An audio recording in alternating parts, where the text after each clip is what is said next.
O desafio tá aqui. Oi, Thaís, boa tarde. Boa tarde. Deixa eu tentar me posicionar melhor aqui. Bem-vinda. Bem-vinda. Obrigada, Elba. Eu estava explicando aqui para o pessoal a intenção da nossa live, tá? Então, a gente vai ter aí mais ou menos uma hora de apresentação não, né? De diálogo, para falar um pouquinho sobre esse conteúdo, tá? Quero parabenizar as mães também que estão aqui, certo?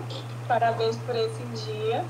E a gente vai começar, tá? Então, o que nos motivou a escolher essa temática foram os dados. E assim, a psicologia está em tudo, né, gente? E assim, nós, enquanto profissionais, temos essa obrigação de criar espaços, né? Eu diria que no âmbito de uma responsabilidade social, o que eu posso fazer com o que eu tenho enquanto profissional, o que a psicologia faz nesse contexto, né? Então, assim, é uma forma da gente interagir um pouco com base nessa nossa função, né? E é isso. E aí eu vou deixar você se apresentar, Daís, no pessoal, e depois eu me apresento. Ok. Tudo bem, eu queria agradecer a presença de todos, agradecer a presença da nossa família, amigos, alunos, pacientes, né? Todo mundo que está aqui se reunindo com a gente, quem está chegando agora. Dar parabéns para todas as mães e também para as mães de cachorros, de gatos, de pets, seminóis. A gente merece também, faz parte da família. E dizer que eu fico muito feliz em estar fazendo essa live com a Elba, que é uma amiga de longa data. E essa é a minha primeira live, eu já tenho mais experiência. Vou deixar ela conduzir. Então, para mim, há pouco tempo atrás era impensável a gente estar dentro dessa rede social fazendo uma live sobre esse tipo de assunto, né? O que era muito voltado para eventos, para congressos, para sala de aula, uma coisa muito dentro de um universo mesmo da saúde mental. E hoje a gente está tendo essa possibilidade de divulgar aqui, para mim é uma surpresa, eu não pensava. Jamais tem possibilidade, então a gente tem que se reinventar mesmo. Então, me apresentando, meu nome é Thaís Fontenelle Carneiro, sou psicóloga, formei com a Elba, na Universidade Federal do Piauí, na UFP. Fiz pós-graduação em neuropsicologia na Uniara, fiz formação clínica em Gestalt terapia pela Existência, fiz o mestrado em saúde da criança e do adolescente na UES, né, Universidade Estadual do Ceará, e lancei o livro Papo Terapêutico para Crianças. Então, quem quiser conhecer um pouquinho mais, né, entra no Instagram, Papo Terapêutico para Crianças, e também no canal do YouTube. Olha aí. É isso mesmo, Thaís. Esse reinventar-se, ele faz a gente se adaptar ao meio, né? De uma forma geral, é isso que faz toda a diferença, né? Bem-vindo, quem tá chegando aí. Gente, então, assim, eu sou a Elba, eu me formei com a Thaís, como ela falou, na Federal do Piauí, né? Então, nós somos amigas pessoais e companheiras de profissão também. Eu fiz mestrado na UFC, na Federal do Ceará. Eu tenho pós em terapia cognitivo comportamental e estou finalizando uma pós de neuropsicologia. Também tive uma de saúde mental, né? Então, hoje eu sou psicóloga clínica e também dou aula na Faculdade Pitágoras desde 2016. Uau, 4 anos já, puxa. Então, o tempo passa, né? Então, tô vendo aí que tem muito aluno, ex-aluno. Obrigada, gente. Então, assim, vamos começar, né, Thaís? A gente abriu, né, divulgando, foram surgindo perguntas e nós também tivemos alguns pontos que gostaríamos de abordar e que achamos interessantes, né, conforme o material que vem sendo publicado. E eu vou fazer algumas perguntas para a Thaís e vice-versa, e a gente vai dialogando, tá bom, gente? Lembrando, depois eu vou colocar no meu Instagram algumas fontes que nós buscamos para vocês também poder aprofundar melhor, né, sobre isso. Eu vou colocar uma publicação lá para vocês. E se tiverem perguntas também podem fazer, que a gente vai se comunicando, tá bom? Sobre a minha experiência com... rapidinho, Thaís, sobre a minha experiência com violência doméstica, violência contra vários, né, grupos. Eu trabalhei um tempo no CREAS, foi o CREAS lá de Icatu, né, aqui no Maranhão. Eu estou em São Luís, a Thaís está em Parnaíba, né? Mora onde a gente passa férias, né, Thaís? Então, assim, trabalhei um tempo no CREAS, então acompanhei essa rotina, né, de pessoas que tinham seus direitos violados, enfim. Então, isso é um assunto que me chama bastante a atenção, tá? Então, vou começar perguntando para você, Thaís. Eu gostaria que você... Eu nem falei da minha experiência, né? Agora que eu estou me dando conta. Experiência na área clínica, na área de docência e também nas políticas públicas, né? Eu atuei durante 5 anos e meio no CRAS, numa cidade que, na verdade, a gente desenvolvia um serviço de CRAES. E a gente se desdobrava aí nessa função, também dando suporte para o Conselho Tutelar e também aos programas, como o Programa Bolsa Família. A gente também trabalhava em conjunto e com a equipe de judiciário, né? Como não tinha uma equipe própria, a gente também era bastante cedido. Então, quando a gente trabalha numa cidade pequena, a gente tem essa oportunidade de se diversificar para dar conta da demanda, né? É sofrido, mas a gente aprende muito. Né? Bastante. A gente... É exatamente isso, né? Tem uma multifatoriedade de funções e não é fácil, mas é muito enriquecedor. Então, lá em Tatu, onde eu trabalhei, né, tinha NAS, tinha CRAS e tinha o CREAS, o Conselho Tutelar, então era legal, a gente tinha esses vários órgãos e dialogávamos e desenvolvíamos esse trabalho em conjunto, que variava desde grupos, eventos, campanhas, acompanhamento das famílias, das pessoas que tiveram seus direitos violados. Então, era assim, um acompanhamento longitudinal mesmo, né? Então, era muito interessante ver o processo, ver as coisas acontecendo, ver todos os aspectos que envolviam o contexto de violência e ali a gente lutando contra essas forças e apoiando a família, né? E tentando compreender esse contexto como um todo, assim, foi bem enriquecedor. E bem desafiador também, e às vezes difícil de encarar um contexto que às vezes não conseguíamos modificar, né? Enfim, vários fatores, assim como todas as áreas, né? E estavam ali atravessando o nosso trabalho. Bom, Thaís, então vamos lá.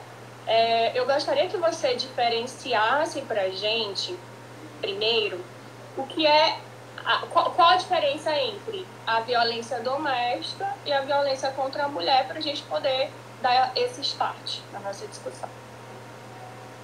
Certinho. Elba, o contexto em que a gente está falando nesse momento, que é o contexto do isolamento social, da pandemia, né?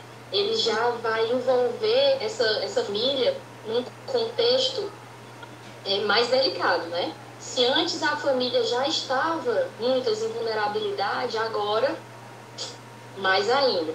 Então, nesse momento atual, a gente teve um aumento, segundo dados do próprio governo, de 50% de violência doméstica e, por incrível que pareça, que a gente ainda não pode comemorar, diminuiu as notificações de violência contra a criança. Isso não significa que essa violência diminuiu de fato. Só que ela está sendo subnotificada, a criança está tendo menos contato com instituições e profissionais que normalmente faziam essa observação, né? Então, isso é só para dar uma contextualizada. Sim. Se eu estiver me repetindo, se você tiver falado isso no início, né, me perdoe a redundância, porque no começo eu tive problema com o áudio. Então, não sei se eu estou me repetindo. Então, nesse momento atual, as famílias elas estão tendo um clima mais tenso, as pessoas estão passando por um constante estado de alerta, né, o medo do adoecimento, a preocupação financeira uma dinâmica familiar completamente nova, em que todo mundo está ali dentro de uma casa que muitas vezes pode ser uma casa que tem poucos cômodos.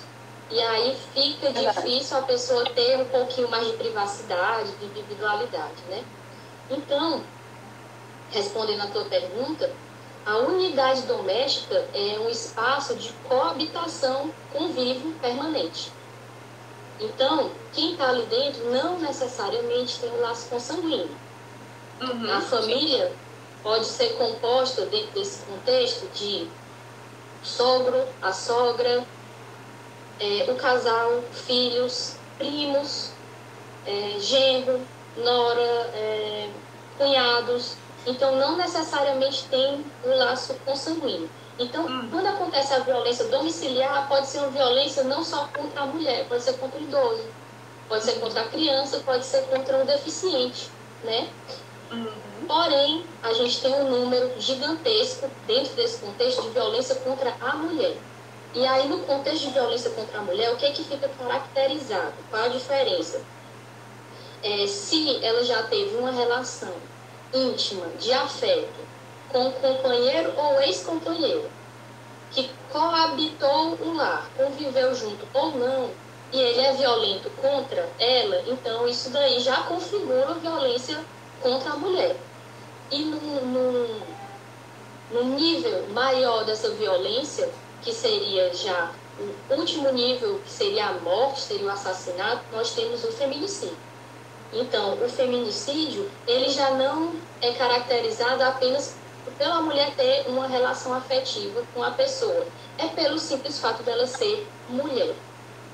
Então, não sei se está dando para entender as diferenças, né?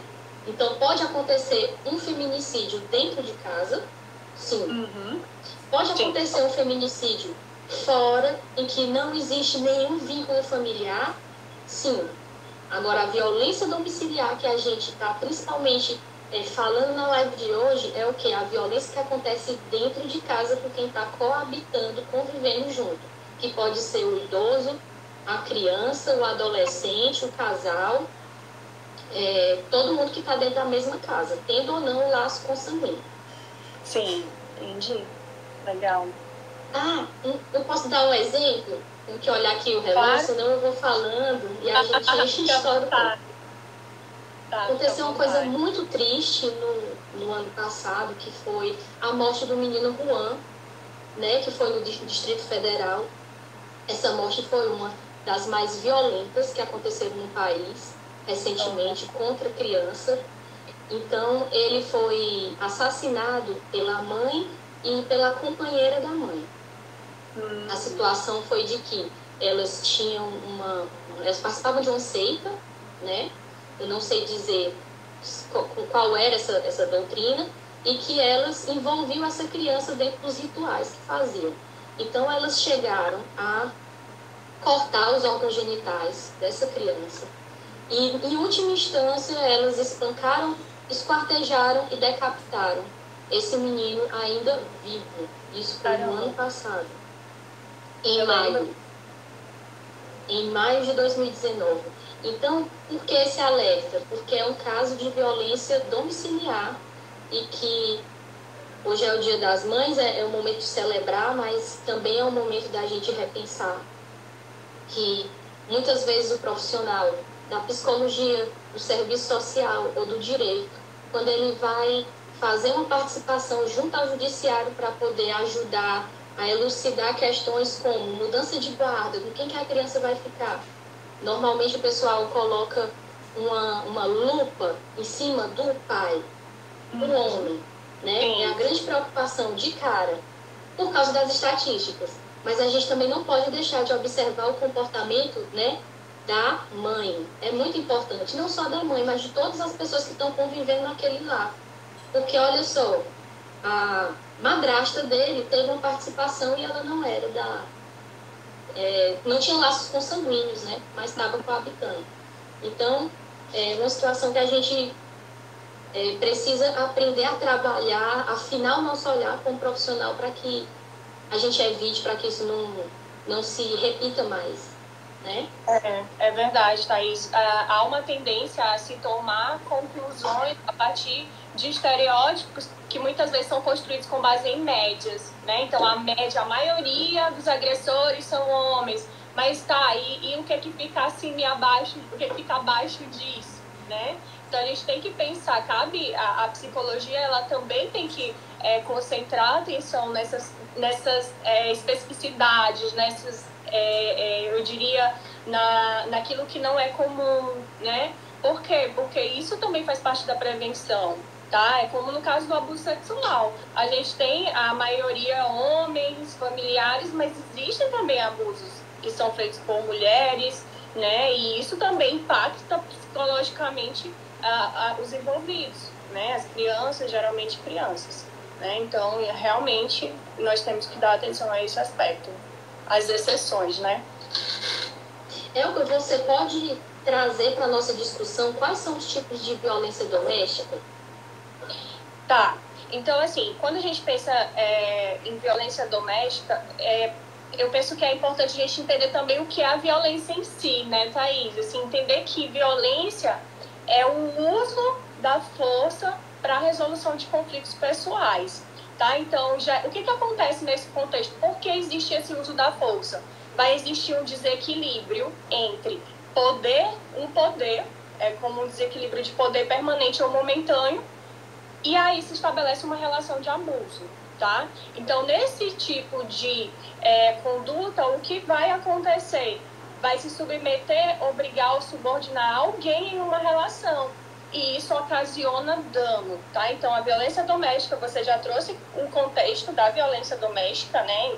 No que a gente está trazendo, falando. E a gente tem a violência que pode ocasionar dano físico, dano psíquico, econômico, né? E nós temos as violências que são proferidas contra crianças, adultos, idosos, mulheres, crianças, homens, mulheres, né? E deficientes também. A OMS, inclusive, Thaís, ela chama a atenção para a violência como um problema de saúde pública hoje, né? Então, a gente tem ainda a privação ou abandono como uma forma de violência também, tá?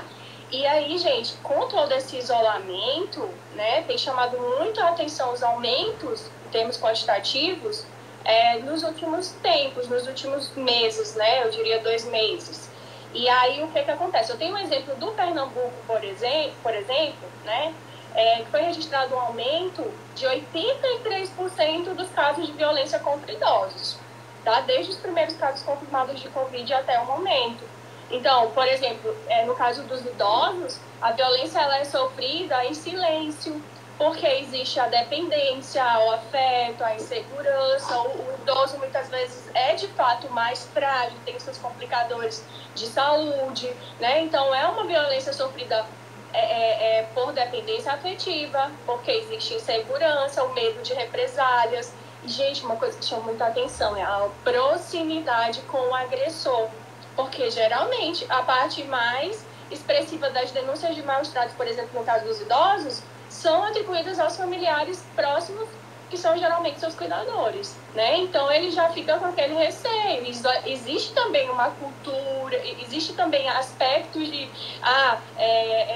a família vai ser exposta. Muitas vezes o indivíduo coloca esse grupo social antes das suas necessidades. Então, eu sofro, mas, poxa, a minha família, eu não posso expor o que vão pensar, o que vão falar, eu não quero mal, eu não quero pior para aquela pessoa. E nisso vai se propagando, né? A violência vai se propagando, tá? E isso também é muito comum em relacionamentos amorosos, né, Thaís? Relacionamentos abusivos, né? Com cônjuges. E aí, eu penso que vale a pena, se você puder esclarecer pra gente um pouco, por exemplo, o ciclo, o que é muito comum, né, gente? O ciclo de violência no relacionamento abusivo. Como é que ele acontece? Como é que ele vai ocorrer? Porque a gente sabe que não é como um cultivo, né, Thaís? É um processo que vai sendo construído em um contexto específico que chega a esse tipo de ação, de reação. E aí você pode esclarecer pra gente. Então, vamos ver aqui se todo mundo está entendendo, se está acompanhando com a gente, né? Os tipos de violência. O que é, Elba? É só descer a mão na cara da outra pessoa? Só isso que é violência? De forma alguma. E o que mais que pode ser violência? A gente tem desde agressões verbais, né, ameaças, negligência, relações abusivas financeiras, né, violência patrimonial. Então, é muito amplo e, gente, é muito importante entendermos, porque às vezes, Thaís, o que a gente observa em todos os aspectos, né, o que nós observamos é que às vezes eu não sei que aquilo se configura como um crime ou como com determinadas características que são abusivas e eu não faço nada. Tá? Então, se eu não conheço, eu não posso categorizar aquilo e saber onde eu devo buscar ajuda ou o que fazer. Né? Então, entender essas diferenças, entender que violência patrimonial também é um tipo de violência e que a gente tem que fazer algo, ou existem medidas a serem tomadas, isso é fundamental. Gente, escreve aí, hashtag cultura de paz. Aí quem vai entrando, vai vendo, já vai entrando no clima. Gente, todo mundo tá ouvindo bem, tá vendo a gente bem que tá online aí? Flavinha, Ana Paula, obrigada.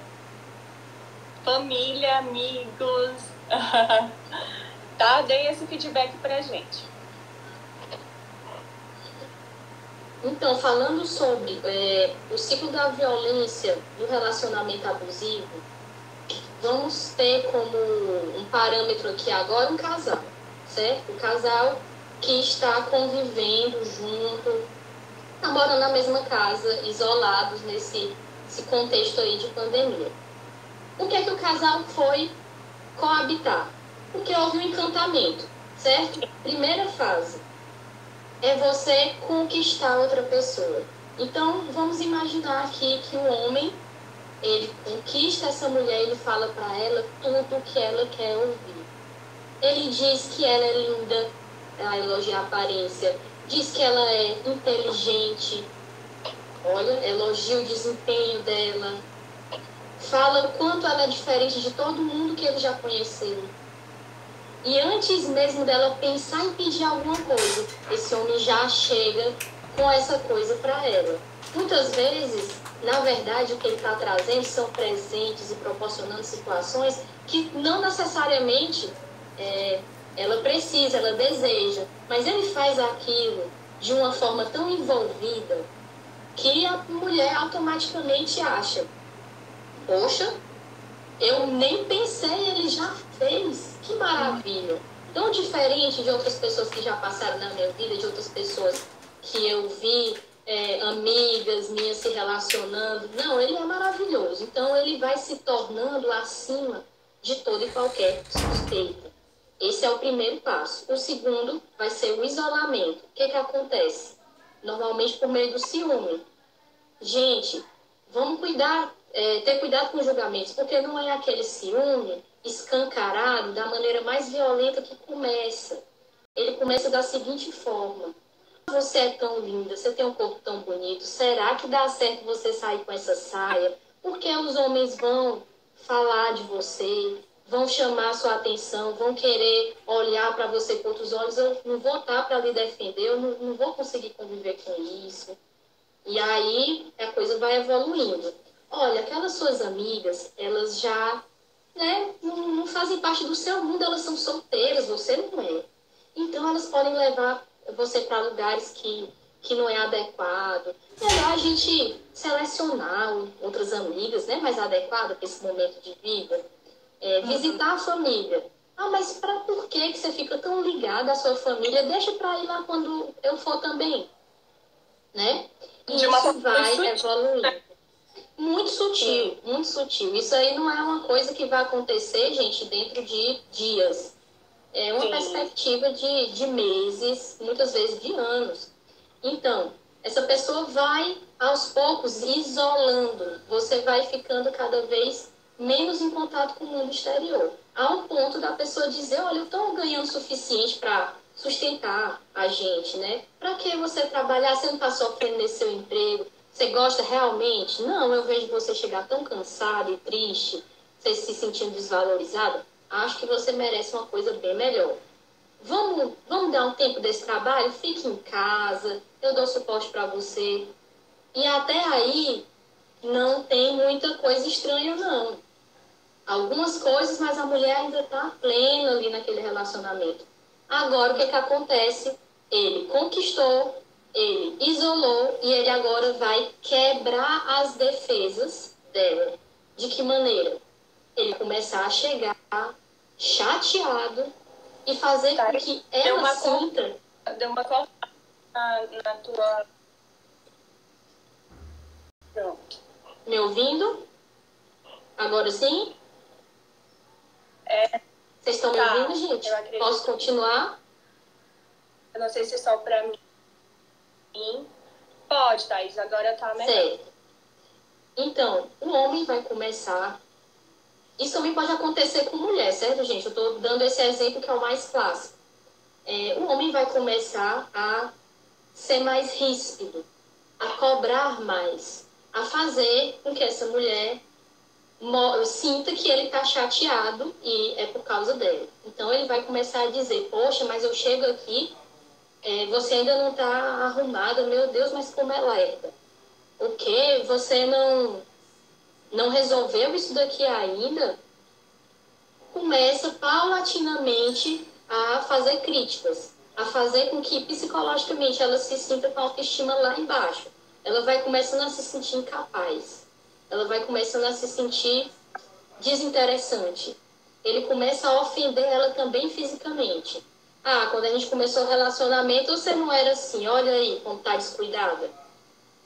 Né? Resultado disso, a mulher agora isolada, com as defesas dela lá embaixo, o próximo passo dele é o ataque. Que é o quê? É o ataque físico mesmo.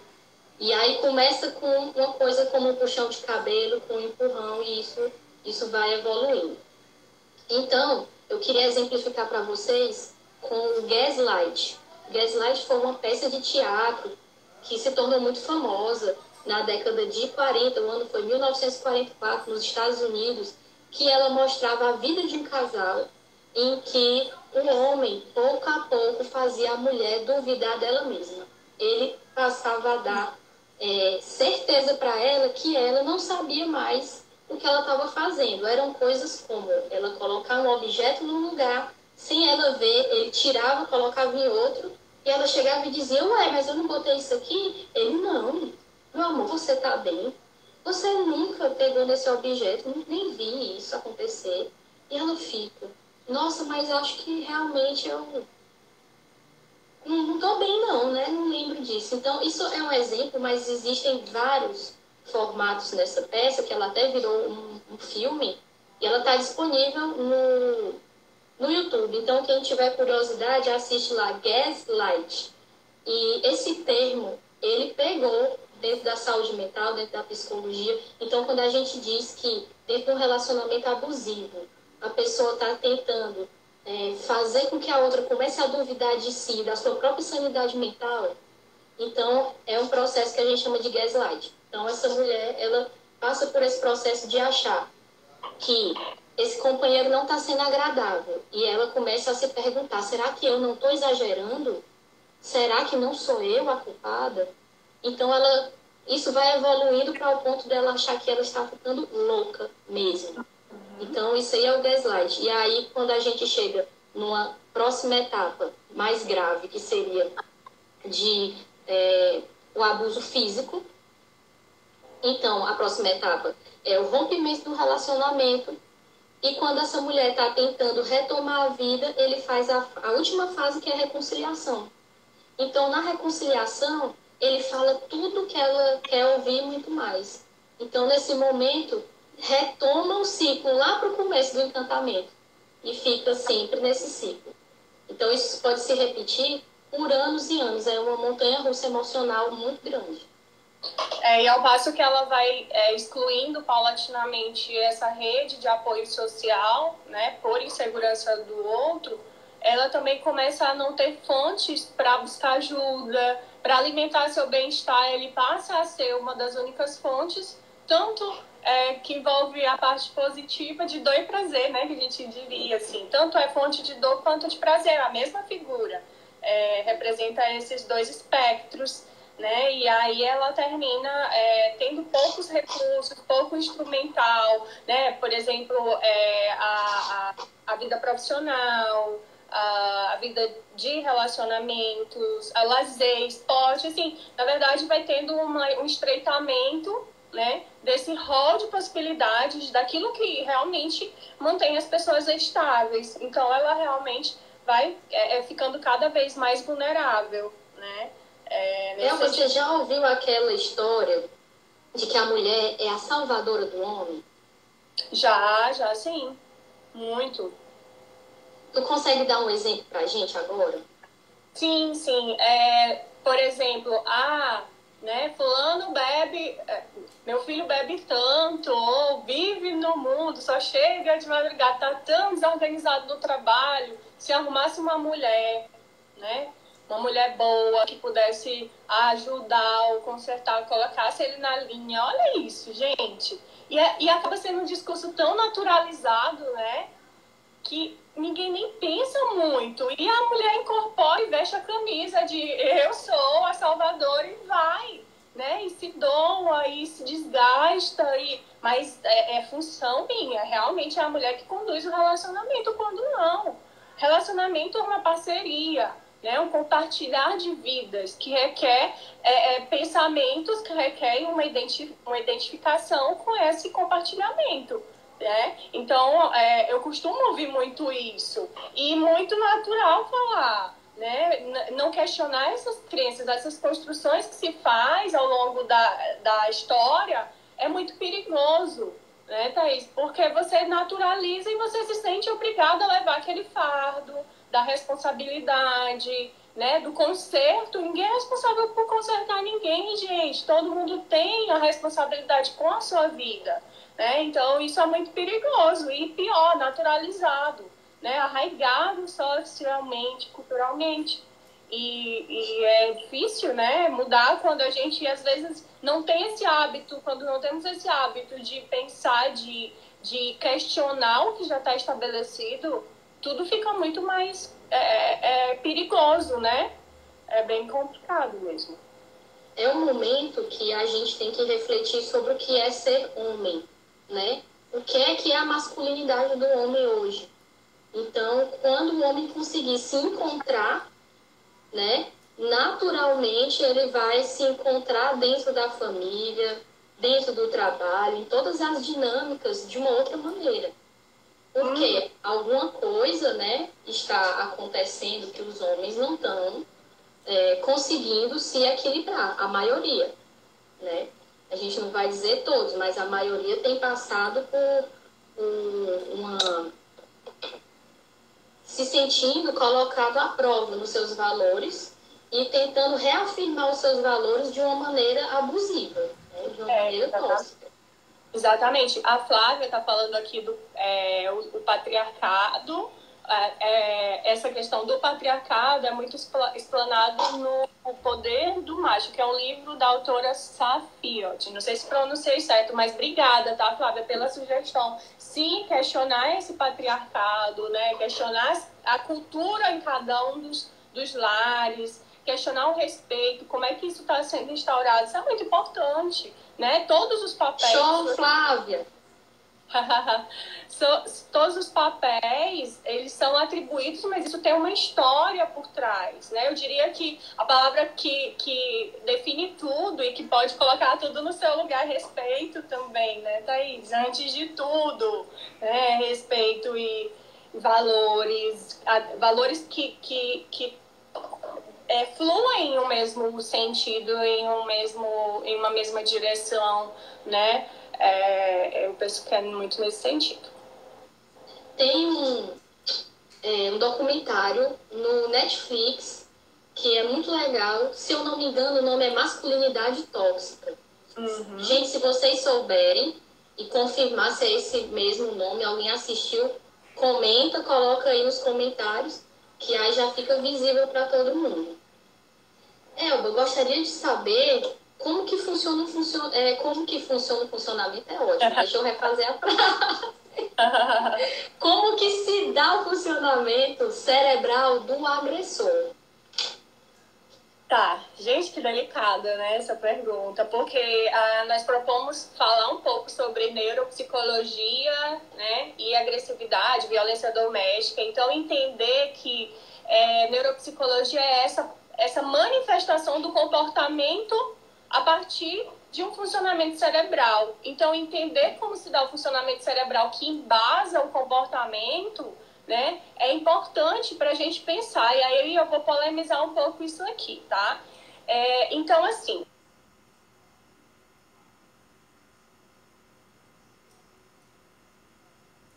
eu vou resumir dizendo, não tem uma resposta pronta, tá? Que englobe, que coloque em um espaço todas as respostas para a agressividade, para a violência doméstica, tá? Eu não tenho como englobar em uma só explicação como funciona o cérebro de um agressor. Por quê, gente? Nós temos que pensar que não dá para alocar em um só padrão de funcionamento, já que o comportamento humano é resultado da interação de fatores inatos com o ambiente e ele está sofrendo novas influências todo o tempo. Ponto.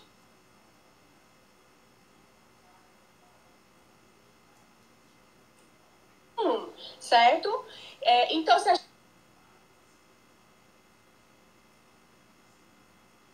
gente deseja que, por exemplo, o cérebro de uma pessoa funcione adequadamente na vida adulta, ele vai ter que ser protegido durante a infância e a adolescência dos fatores que podem prejudicar o seu desenvolvimento, que podem lesionar neurônios ou que interfiram na formação de conexões sinápticas. Tá? Então, por exemplo, para que o eixo, que a gente chama eixo hipotálamo, hipófise, glândula suprarrenal, adrenal, eixo hipotálamo, hipófise, adrenal, responda efetivamente aos estressores vitais, os mecanismos de resposta ao estresse, eles precisam ser protegidos de estímulos para os quais ainda não são imaturos. Como assim?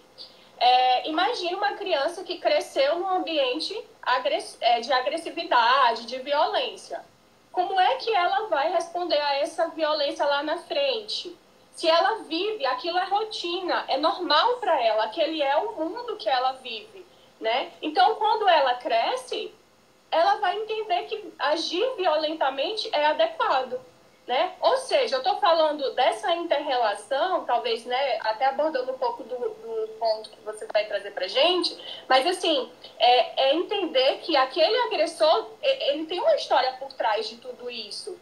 Mas o que eu quero pontuar, gente, não é culpa dele, mas também não é obrigação do outro aceitar. Não é obrigação do outro se submeter ao que a história daquele indivíduo o levou. Por quê? Porque ele pode não ter consciência, mas o outro tem seus direitos, e os meus direitos, eles começam, né, em um ponto onde o outro precisa respeitar, tá? Então, assim,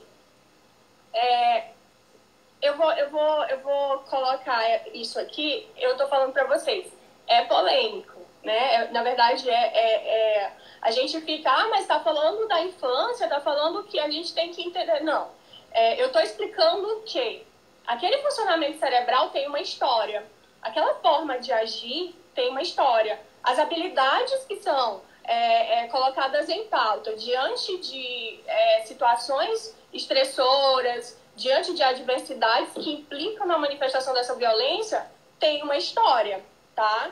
Então, assim, quanto mais imatura é a criança e mais submetida a estressores, menos esse cérebro vai funcionar da forma como deveria, tá? Ou seja, ele vai reagir a um estresse diferente.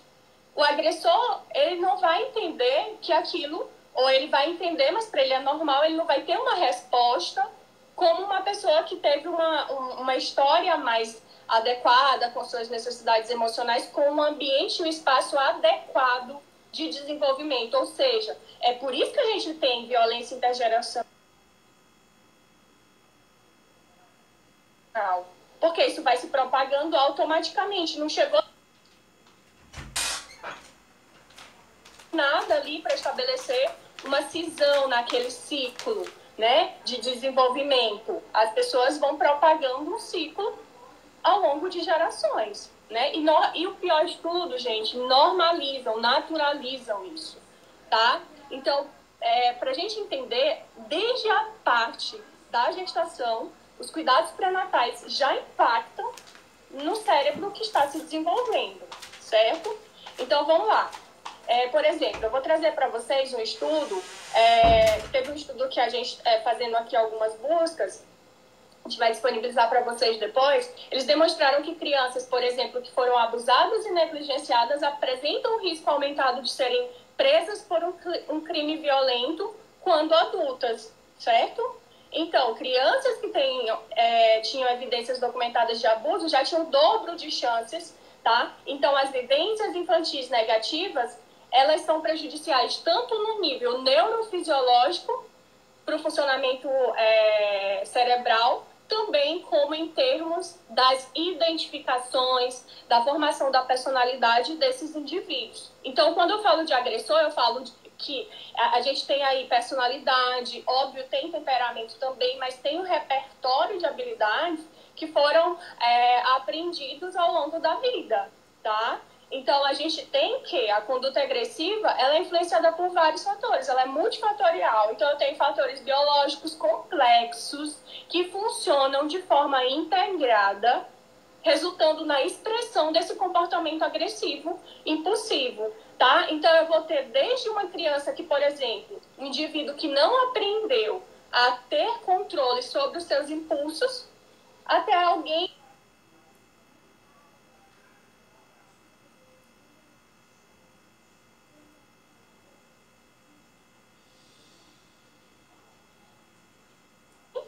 por falta de monitoramento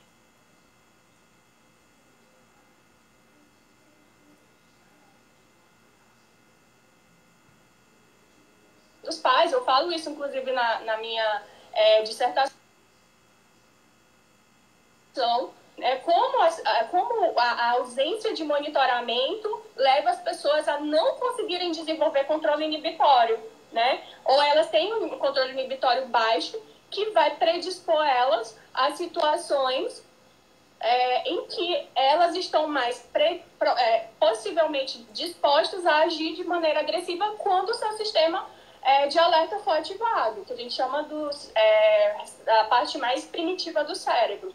Então, por exemplo, tem estudos que afirmam que todo esse contexto de desenvolvimento fazem com que o indivíduo lá na frente, enquanto adulto, tenha uma baixa metabolização, por exemplo, de serotonina. E o baixo nível de serotonina, ele vai predispor o indivíduo a comportamentos agressivos. É tanto que o aumento da serotonina é um possível mecanismo determinante de redução de agressividade e impulsividade. Então, o que a gente está falando é isso, é que nós temos uma construção, tá? A Joyce está falando que os estudos revelam que crianças que convivem em um ambiente violento têm uma alteração de partes importantes do cérebro, como o córtex pré-frontal. Ou seja, obrigada, Joyce. É um pouco disso, assim, o córtex pré-frontal que tem a ver com o controle inibitório, né? Ou seja, é como se quando tu tivesse aquela mensagem, né? Lá do teu sistema límbico, que manda tu executar algo, não tem um filtro, né? Você não vai ter um filtro adequado para inibir esse comportamento. Então, o córtex pré-frontal, que tem, por exemplo, no ventromedial, essa função, ele não vai ter esse filtro adequado, logo, o comportamento agressivo vai se propagar, tá? Então, a gente não tem que pensar também, certo? Que vai ser só um excesso ou uma falta que vai causar essa resposta, tá? Nós temos que entender que tem uma questão complexa por trás desse comportamento violento que envolve desde a neurotransmissão até o próprio diálogo entre as células do sistema nervoso central, que vai ser prejudicado a partir dessas vivências. Então, o comportamento é um diálogo entre presente, passado, tá? E entre a experiência e a fisiologia, certo? Então, entra aí, falei de personalidade. E personalidade também, gente, tem a ver com...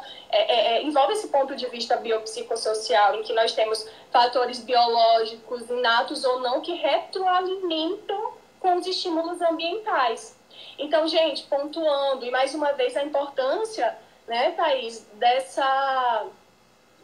desse ambiente saudável ser construído. Quanto mais precoces e desfavoráveis as experiências são, maior diminuição dos níveis de serotonina cerebral e alterações neuroendócrinas podem ocorrer, certo? Determinando um comportamento humano que pode resultar em um prejuízo para o próprio indivíduo e para a sociedade. Ou seja, é como eu costumo falar, as crianças são responsabilidade de todos, né? Todo mundo tem essa responsabilidade em proteger as crianças, né? E a gente vai falar mais à frente um pouquinho sobre isso. Entende? Então, assim, é muito complexo. Algumas pesquisas falam de hipoativação da amígdala, que também tem a ver com isso que a gente comentou, né? Esse eixo hipotálamo, hipófise adrenal. Tá? Então, essa hipoativação da amígdala, ou seja, eu não respondo às situações de medo como outra pessoa que teve seu desenvolvimento realizado. Gente, nós temos 15 minutos aqui para terminar. Thaisinha, vai lá. Eu quero perguntar para você sobre o funcionamento, como se dá o funcionamento do agredido. A gente falou um pouquinho do agressor e eu quero que você pontue mais sobre o agredido. Certinho, Elbinha. O agredido, ele está passando por um estresse, certo? Ele está inesperadamente aqui, convivendo na dinâmica dele de relacionamento com o outro, quando ele sofre uma violência, por exemplo. Então, aquele momento é um susto e aquele momento gera estresse. Então, a probabilidade dele desenvolver um quadro de estresse pós-traumático é muito grande e isso também pode evoluir para um quadro de transtorno de ansiedade generalizada. Então, imagina isso em relação a uma criança. A criança, ela tem algumas fases na vida dela que são fases super importantes do desenvolvimento cerebral. Então, por exemplo, uma criança até os 3 aninhos de idade nem terminou de consolidar a formação, a estrutura mesmo do sistema nervoso, né? Uhum. Ela ainda está em formação do córtex pré-frontal. Dos 8 aos 12 anos é uma outra etapa crítica do desenvolvimento. Então, a criança ela está sendo vítima de alguma violência, o adolescente, né? Pode desenvolver esse quadro de estresse pós-traumático, esse quadro pode evoluir. Dentro do funcionamento cerebral, vamos entender que dentro do encéfalo a gente tem uma parte menor que a gente chama de sistema límbico, que é o sistema emocional. Todo dano psicológico, gente, invariavelmente, ele é um dano neurológico. Tudo que você sofre na sua vida, o seu cérebro também está sofrendo. Uma coisa não está desvinculada da outra de jeito nenhum. Então, nesse contexto existe uma diminuição, né, do comprimento dos dendritos, que faz parte da estrutura do neurônio, que o neurônio é a célula especializada do sistema nervoso. Então, isso também já vai se ancorar na situação de diminuição da produção de novos neurônios. Também contribui muito para uma situação de hipervigilância. Então, aquela pessoa tem super dificuldade de relaxar e dormir, tá caindo no sono, sabe? Uma coisinha encosta, a pessoa já acorda. Meu Deus, o que aconteceu? Acorda desesperado já. É um exemplo, né, da hipervigilância. Então, o trauma decorrente disso, ele altera também o tamanho da amígdala, que tem a ver com o quê? A nossa central das emoções, da interpretação das emoções. Então, o que é que vai acontecer? Consequentemente, né, um efeito dominó, você vai ter aí uma alteração na produção dos teus hormônios, que responde pelo teu humor. Então, você vai ter alteração de humor.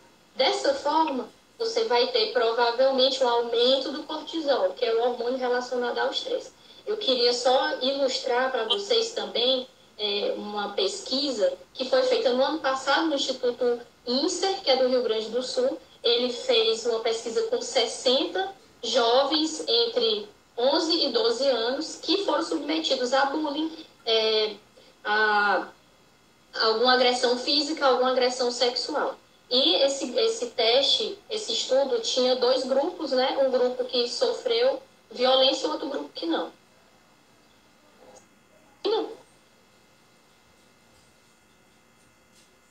Oi? Tá me ouvindo? Tá me ouvindo? Eu parei de te ouvir.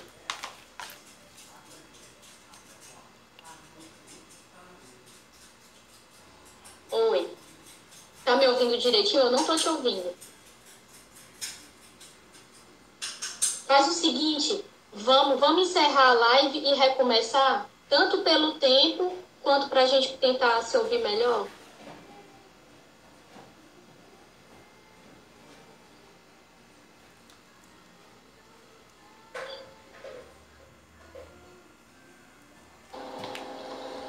Prontinho, voltamos.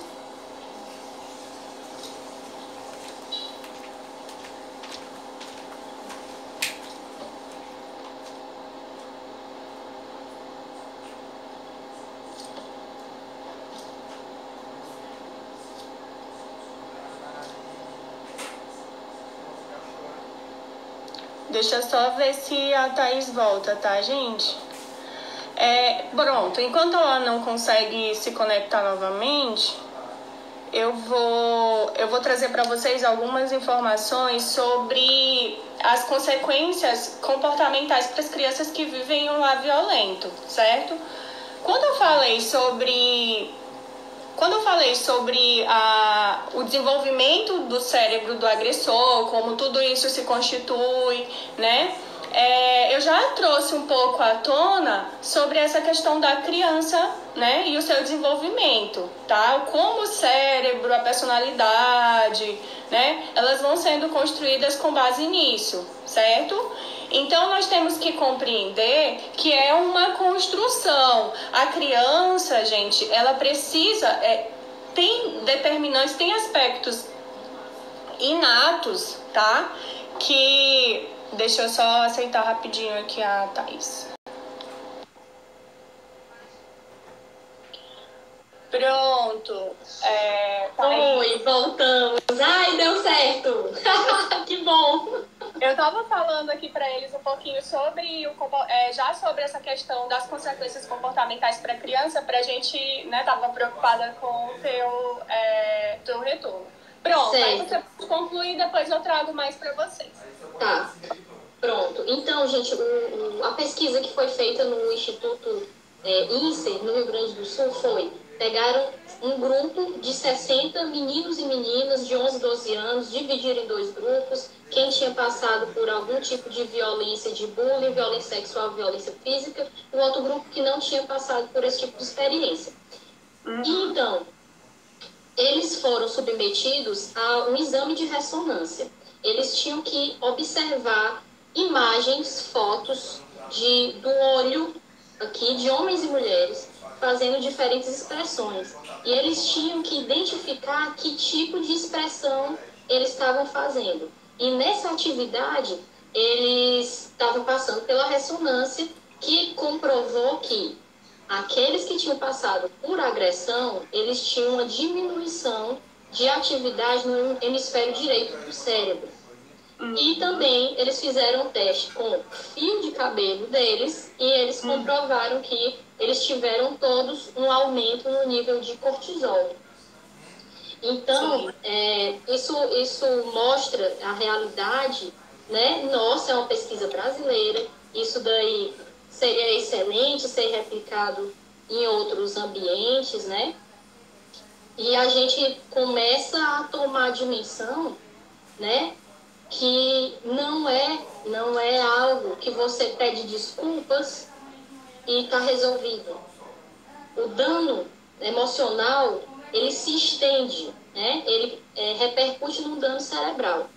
E, a longo prazo, à medida que você vai somatizando, né, psicossomatizando as agressões, também existem estudos que provam que você desenvolve aí uma grande possibilidade de ter transtornos somatoformes, que são doenças de dor crônica, né? Então, são dores na região pélvica, dores em várias regiões, em ossos, músculos. Você vai procurando vários diagnósticos, não consegue entender, né, qual é o diagnóstico exato e muitas vezes a origem está aí. E também a síndrome do intestino irritável. É um transtorno somatofórmico que já foi comprovado que tem uma relação muito estreita a pessoa que sofreu agressões, né? Elba, você pode comentar para a gente alguma consequência comportamental, certo? Da criança que ela vive no lar violento, no dia a dia dela, o que a pessoa vai perceber para além da questão neurológica? Sim, sim. Então, como nós havíamos comentado lá no início, eu tenho que pensar na neuropsicologia, nós pensamos sempre o comportamento como uma expressão de um funcionamento, né, estruturar, um funcionamento do cérebro. Então, eu estou falando de estrutura e função, né, uma estrutura que embasa também uma função. Então, gente, é importantíssimo compreendermos que, primeiro, quanto mais cedo a criança ela é exposta a isso, e eu falei para vocês que hoje a literatura fala que há influência desde a gestação da mãe, né? Dentro do processo gestacional, aquele cérebro que está em formação, ele já é impactado pelas vivências da mãe, tá? Então, a amígdala, por exemplo, ela pode ser mais reativa, tá? No caso de crianças mais ansiosas, a criança já é mais impaciente, ou já tem uma característica desde muito cedo, né, expressa no comportamento diferente, por exemplo, lá do outro filho ou de outros bebês. Gente, ele já estava em formação, tá?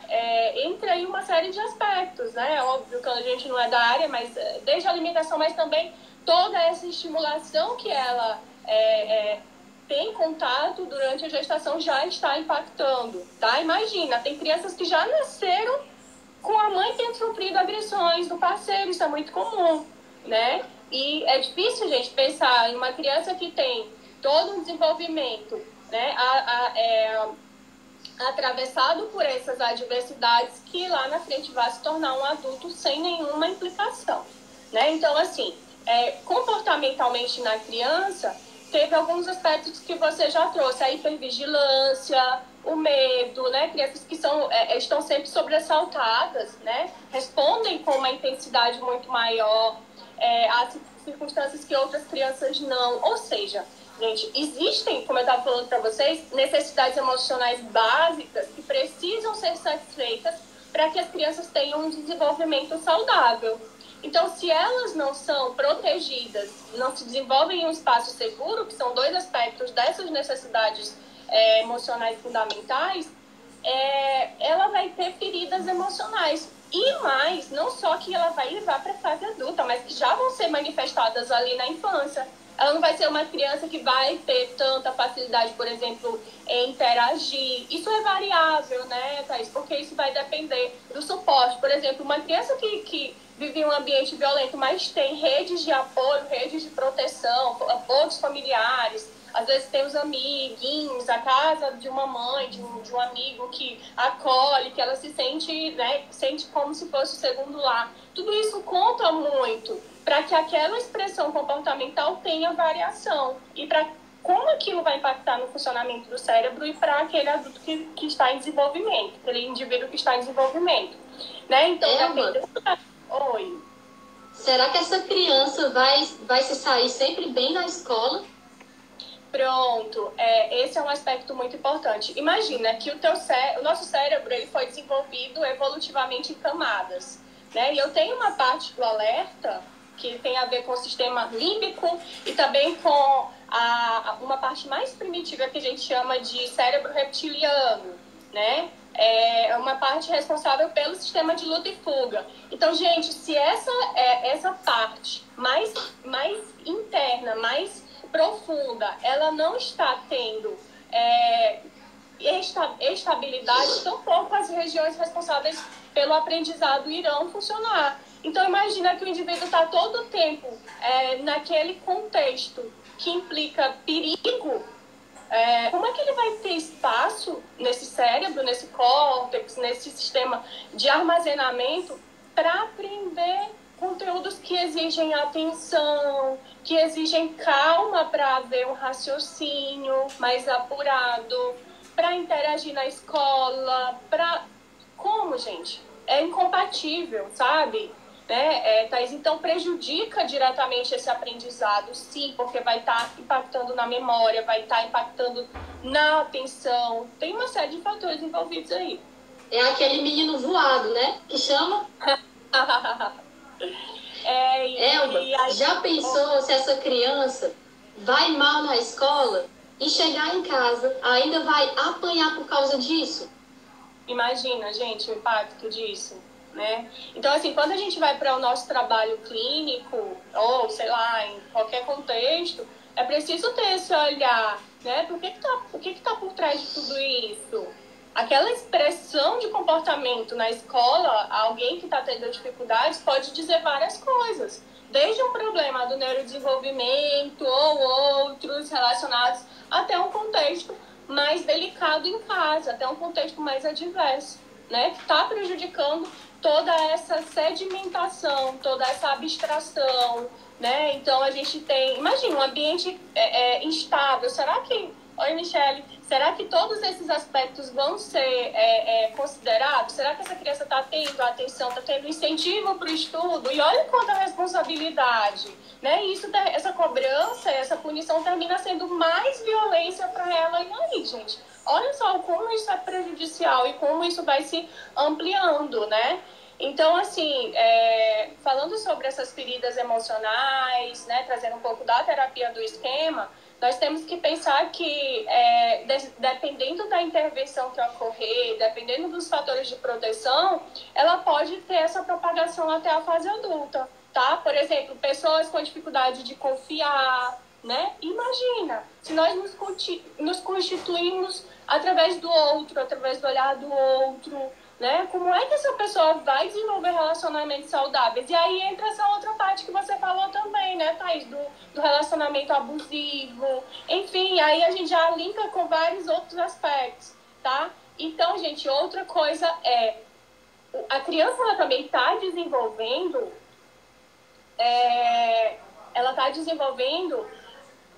sua personalidade, ela está desenvolvendo as suas estratégias para lidar com as situações. Então, ela também está internalizando modos de solucionar problema, né? Por exemplo, se toda vez que tem um problema no meu contexto familiar, meus pais se agridem, o que vai acontecer se ela estiver em um outro contexto, né? Dependendo, como eu falei para vocês, gente, não dá para botar no mesmo saco e dar uma explicação para tudo, né? A gente tem que pensar de forma individualizada.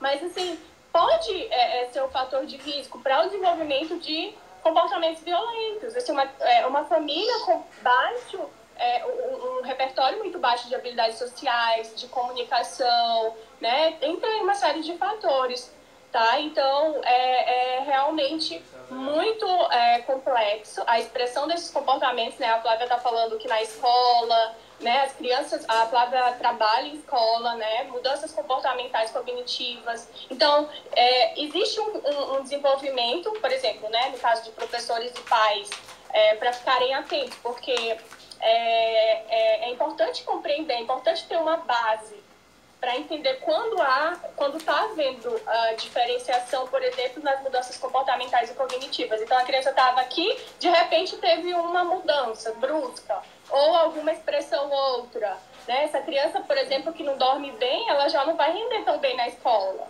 né? E aí é preciso aprimorar, aprofundar tudo isso, tá? Eu respondi? Sim, eu estava aqui lembrando, você falando, eu lembrando que já aconteceu de eu ter experiência com uma criança que ela ainda estava no final da primeira infância, que ela passou por uma violência e ela regrediu o comportamento de uma maneira tão violenta que ela já estava andando. Ela voltou a engatinhar. Sim, sim. Então, a gente vê situações que a criança volta a fazer xixi na cama, né? Sim, Vai regredindo em várias coisas que ela já estava evoluída pra caramba. sim, sim, é verdade, Thaís. Por quê? Porque é como se existissem patamares de desenvolvimento. Se, de repente, aquela área mais fundamental, né, que era base, começa a ser estimulada negativamente, o que vinha depois também vai ser prejudicado, né? Então, é muito importante, como a gente salientou, esse espaço de desenvolvimento saudável e a responsabilidade dos pais promover isso, né? É uma escolha ter filhos e é um dever desenvolver um espaço saudável. Ah, mas eu não tive, por exemplo, um desenvolvimento bom, meu pai isso. Não, assim, a gente não quer culpabilizar nada nem ninguém, mas a gente não pode ficar preso no problema. É preciso buscar solução, porque a criança não tem nenhum tipo de culpa ou, enfim, ela não tem nada a ver com isso. Ela precisa, é obrigação desse espaço ter em sua base proteção, segurança. E às vezes os pais eles estão tão presos nas suas necessidades que eles esquecem. Ah, é bebê, não presta atenção. Não sabe o que está passando, não. Ele está absorvendo tudo emocionalmente. Ele não tem o córtex ainda desenvolvido para amortecer o que está entrando, então está indo ali no turbinão, né? E é isso mesmo, cuidemos de nossas crianças. Beijo, Fabrício. Thaís, existem algumas dúvidas, né? Por exemplo, talvez se for para o psiquiatra, se medicar, vai ter jeito. Medicamentos podem controlar o agressor e curar o agredido? Olha, se você der uma overdose para ele, nem assim, tá bom, gente? Nem assim. O que acontece, gente? A medicação, esse tipo de medicação a gente chama de psicotrópico. E ela vai atuar no sistema nervoso. Algumas pessoas, elas estão com o sistema nervoso muito acelerado e o psicotrópico vai tentar desacelerar. Outras pessoas, pelo contrário, elas estão com o sistema nervoso muito desacelerado e o psicotrópico vai fazer o sentido inverso. O que acontece? Se você está em crise, você consegue ter uma ajuda para estabilizar suas emoções. O que vai acontecer? O psicotrópico ele vai trabalhar na recaptação de serotonina, de dopamina, vai trabalhar teus hormônios, vai te dar uma estabilidade de humor, né? Que vai te fazer ficar de acordo com a sua necessidade, mais tranquilo e mais aberto a fazer o quê? Terapia. A terapia que vai trabalhar o seu modo de pensar, modo de agir, a dinâmica da sua vida, no seu trabalho, na sua casa, né? Então, a sua visão de homem de mundo é trabalhada na terapia. Você consegue mudar, né? Na maioria dos casos, se você aliar um tratamento com a equipe multiprofissional. Então, você vá no psicólogo ou na psicóloga, vá no neurologista ou no psiquiatra, dependendo do caso. Se for possível, também vai agregar valor no terapeuta ocupacional, enfim.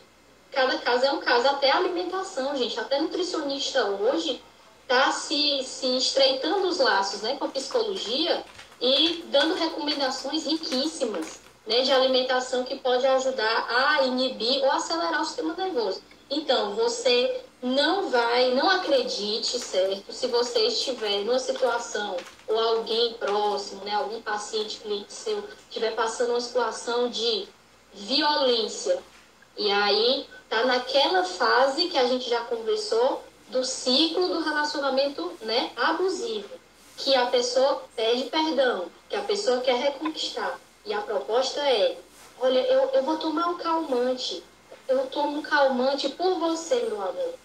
Gente, só o calmante não vai resolver. O calmante vai o quê? Tirar de uma crise naquele momento, mas ele não muda a personalidade de ninguém.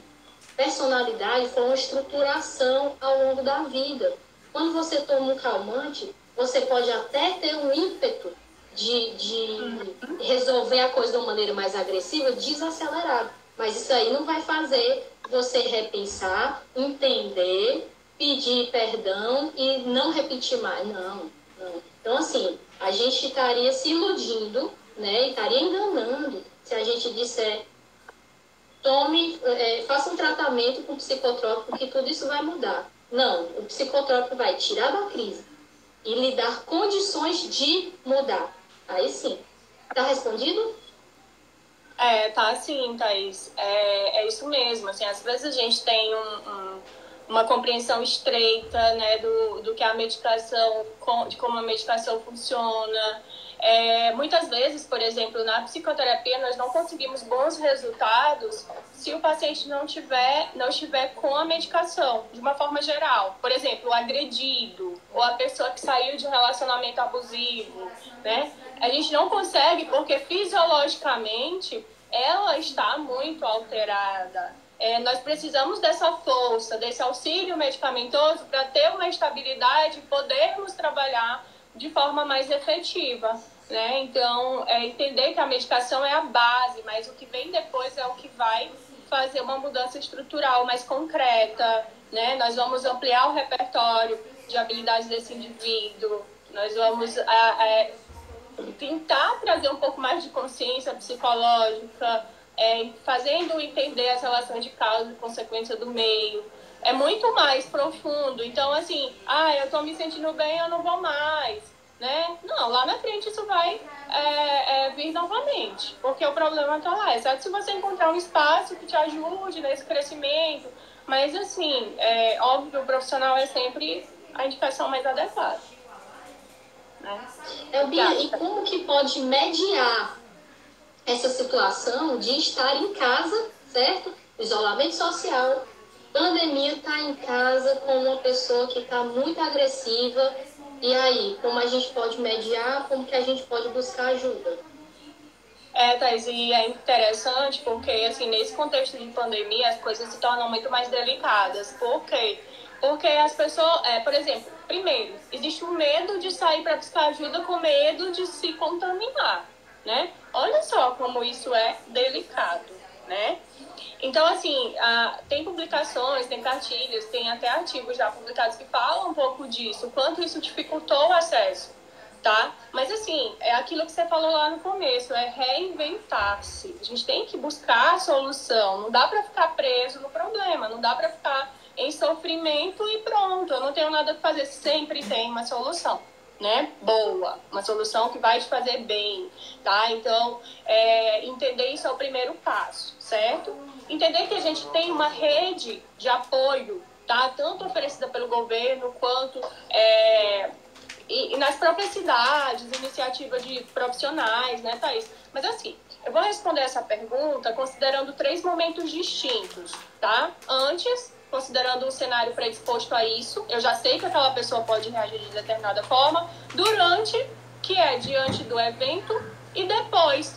E se acontecer, o que eu vou fazer, tá? Claro que o ideal é evitar, né? Então, eu vou considerar também essa cartilha que foi lançada pelo Ministério da Saúde e pela Fiocruz, certo? Então, assim, e outros pontos, tá? Então, antes, gente, para evitar acontecer, é preciso evitar confronto, né? Evitar ativar a defesa do outro, que muitas vezes não tem um repertório para lidar com aquele confronto, né? Mas eu vou sempre me colocar de uma forma a subjugar, né? Não é isso, mas é preciso fazer essa medição, assim, consequências, quais são as menos agressivas para mim, né? Nesse momento tu pode não ter razão, deixa para depois, deixa para o momento adequado. Nem sempre o outro vai ter recursos suficientes para lidar com adversidades. Esse é o primeiro ponto.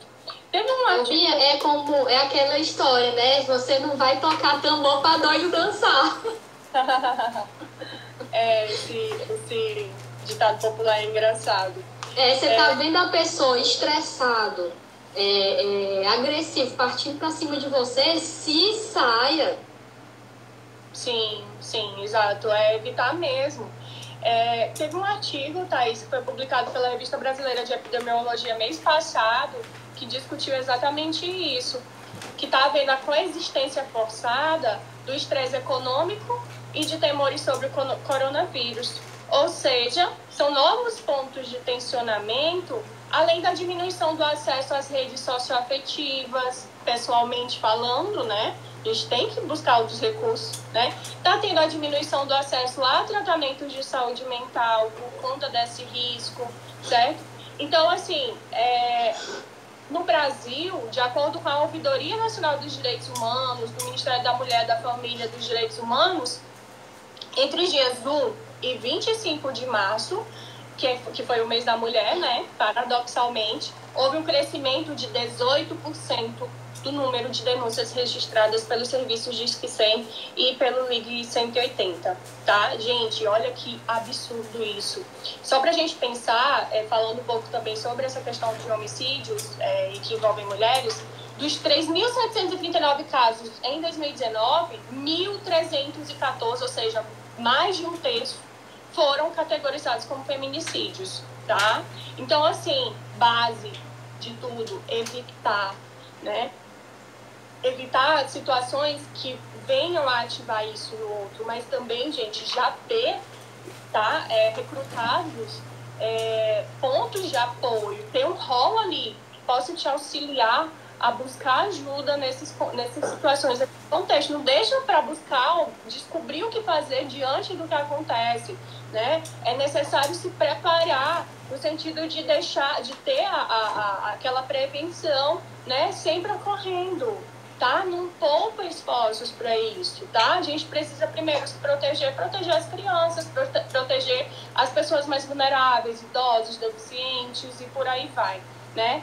Então, antes é isso, é entender o que está acontecendo, entender o que pode acontecer, entender que nós temos aumentado esses pontos de tensionamento com o isolamento social, tá? Durante os episódios, as situações, proteger as crianças, criar um código, talvez, com a criança, com o adolescente, para ela entender quando tem que sair para buscar ajuda, tentar não revidar, mas se proteger. Nós sabemos que diante de situações mais extremas, o foco em resolução de problemas já está comprometido. É como a gente falou, quando a parte mais primitiva do cérebro, né, e também aqui envolve as emoções, o sistema límbico está ativado, essa parte mais superior, que foca em resolução de problemas, causa e consequência, ela não está imperando aí, né? Então, a gente tem que compreender isso. O Ministério da Mulher, da Família e dos Direitos Humanos lançou plataformas digitais dos canais de atendimento da Ouvidoria Nacional dos Direitos Humanos, tem aplicativo de direitos humanos, tem o site, né, ouvidoria.mdh.gov.br, que podem ser acessados nos endereços também disque100.mdh.gov.br, ligue180.mdh.gov.br. Então, por meio desses canais, vítimas, familiares, vizinhos ou mesmo desconhecidos podem enviar fotos, vídeos, áudios e outros tipos de documentos que registrem situações de violência e outras violações, né? Então, assim, canais nós temos, tá? A gente tem, em termos municipais, assim, tem CREAS, tem o CRAS, né? Tem a denúncia pelo 180. Então, assim... Conselho tutelar. Conselho tutelar, isso depois, né? Depois, buscar um lugar seguro perto de casa. É isso que você falou, Thaís, do Conselho Tutelar. Denúncia pelo 180, procurar a Delegacia da Mulher, né? É preciso entender também que situações adversas, assim, geram consequências e de ações suicidas dependendo da história de vida daquela pessoa, né? A gente tem o CVV. Projetos de atendimento à distância também existem, gente. Projetos justiceiras, o mapa do acolhimento, que inclusive a Thaís faz parte, né, Thaís? O mapa do acolhimento e outros contatos de atendimento gratuito de psicólogos que se disponibilizaram voluntariamente a ajudar nesse período de pandemia. Então, é importante fazer um levantamento. Gente, tem jeito, né? Nós só precisamos nos predispor a buscar, né, a ajudar, estar atento as situações que ocorrem no nosso entorno. Antes de tudo, respeitar-se e respeito ao outro é fundamental. E quando eu não consigo alcançar e nem mudar o outro, eu preciso priorizar o que está ao meu alcance, né, Thaís? Então, é nesse sentido, tá? Thaís, você pode falar um pouquinho mais sobre o mapa do acolhimento? Seguinte, o Mapa do Acolhimento é um trabalho voluntário que envolve mulheres no país inteiro, que elas têm por formação ou área de direito, são advogadas ou psicólogas. Então, você pode entrar no Google ou no Instagram, né? Coloca lá Mapa do Acolhimento, que você vai ver que tem profissionais disponíveis no país inteiro. E a gente está buscando se adequar para fazer uma orientação, um atendimento à distância, né? Porque, a princípio, a proposta era que a gente disponibilizasse no nosso consultório um horáriozinho para um acolhimento pessoalmente, né? Mas tendo em vista que a gente não está podendo fazer por uma questão de saúde, precaução, então a gente está se adequando também a essa orientação, atendimento à distância.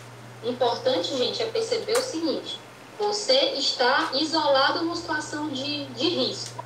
Então, olha a tua rede de apoio, mesmo que não seja presencial ali, mas esteja mais em contato do que nunca das pessoas com quem você pode contar.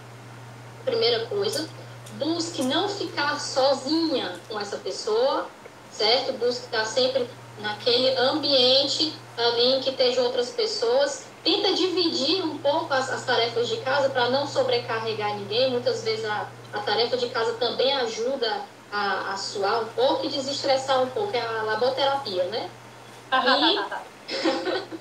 E buscar mapear ali perto de você, se acontecer uma situação de emergência, para onde que você vai poder correr, né? Então, quais são os locais seguros que estão ali mais próximos, e entrar em contato com todos esses números que a Elba já passou para vocês, né? Que a gente tem a polícia, o 190, para denúncia a gente tem o 180, a gente tem o Disque 100, que serve para notificar e pedir orientação em situações de violência envolvendo criança, adulto, idoso. Então, o Disque 100 funciona muito bem, o Conselho Tutelar, CRAS, CRES, é tudo isso, né? Retificando aqui o que a Elba colocou. Então, embora você não tenha dinheiro, se for o caso, e condições nesse contexto para sair agora de casa, se mudar de vida, né, esteja sempre ligado a pessoas que podem lhe ajudar no momento de sufoco, né, e as instituições que estão disponibilizando atendimento gratuito, acompanhamento. Isso, exato.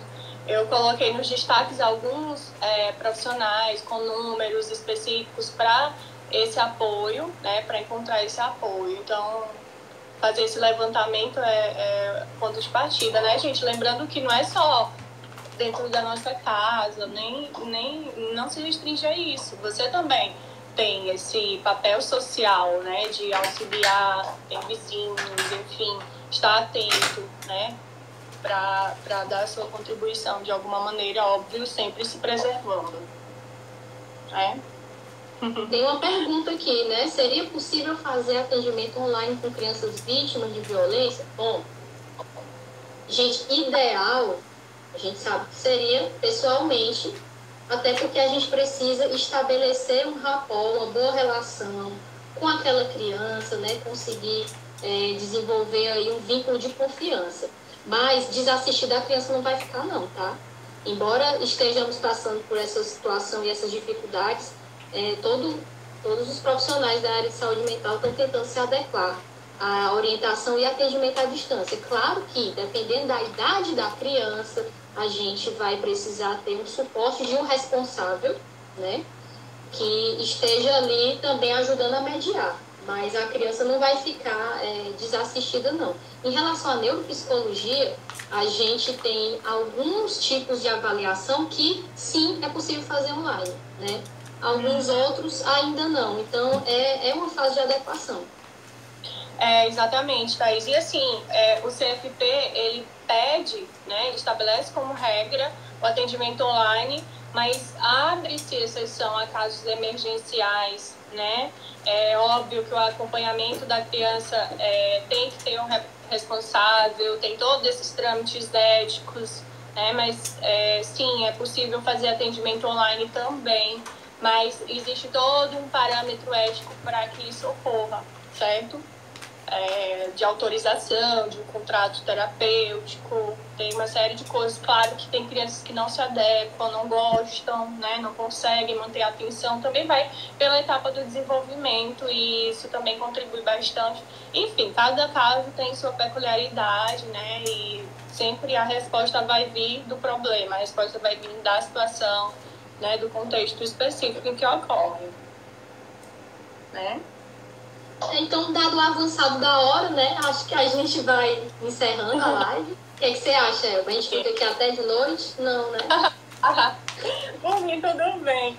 Gente, eu quero agradecer você, Thaís, te agradecer, tá? Por ter topado, por estar aqui discutindo em pleno domingo, Dia das Mães, né? A gente se prepara, né? Tem todos os bastidores, tem todo um processo, né? Não é de qualquer jeito. Quero agradecer aos meus ex-alunos, amigos e familiares que estão aqui dando apoio, tá? Obrigada, Michele. Obrigada, gente. É isso, tá bom? E esses espaços de discussão, a gente, como profissional, temos, ao passo que a gente se dispõe a fazer, né, Thaís? Trazer o embasamento é obrigação, né? Não é a prática pela prática. Obrigada, Ana, te amo. Gente, é isso, tá? Thaís, obrigada. Eu gostaria, eu que agradeço a você se disponibilizar, né, e embarcar nessa live comigo, minha primeira live. Eu gostaria de aproveitar a oportunidade para mandar um beijão para minha mãe, Tânia, para minha família que está me assistindo, Cássio, Lios, para amigos, para os nossos colegas da Clínica do Youssef, para toda a galera do Espaço Terapêutico Tânia Fontenelle. E só colocar mais uma vez assim, a mensagem final que a gente gostaria que ficasse bem claro para vocês que toda violência emocional é uma violência neurológica. Todo esse sofrimento causa dano neurológico, sim, como a gente aqui discutiu em vários momentos sobre o sistema límbico. Então, acredito que tenha ficado essa mensagem, que a partir de agora a gente entenda cada vez mais a responsabilidade que a gente tem no cuidado com o outro, principalmente quando a gente está estressado, principalmente quando a gente não está no momento bom. Então, esse é o momento em que a gente redobra, né, esse cuidado para a gente colocar na nossa vida, nas instituições, uma cultura de paz, uma cultura de não violência, desde a nossa comunicação. É verdade, Thaís, é isso mesmo. Michele, eu não sei se a gente vai conseguir salvar, vamos ver se eu conseguir ou não, tá bom? Porque teve uma interrupção por conta da conexão. Beijo, mãe, te amo. Beijo pro meu pai, pra minha mãe. Enfim, gente, é isso. Meus irmãos também estão aí. É um espaço mesmo pra gente discutir. Às vezes nós não temos esse momento, né, Thaís, com a nossa própria família, e as redes sociais, elas têm propiciado isso, né, com os amigos, né. Bom, então é isso, obrigada. E aí, pessoal, obrigada eu, Elbinha, maravilhosa. Obrigada, beijo. E aí, contatem, tirem dúvidas, a gente está à disposição de vocês no meu Instagram e no Instagram da Thaís. Thaís, tu pode repetir? Tem um papo terapêutico para crianças e tem um canal no YouTube, que é o Papo Terapêutico. Isso, sigam. Se inscreve. Se inscreve. Tchau, tchau. Tchau.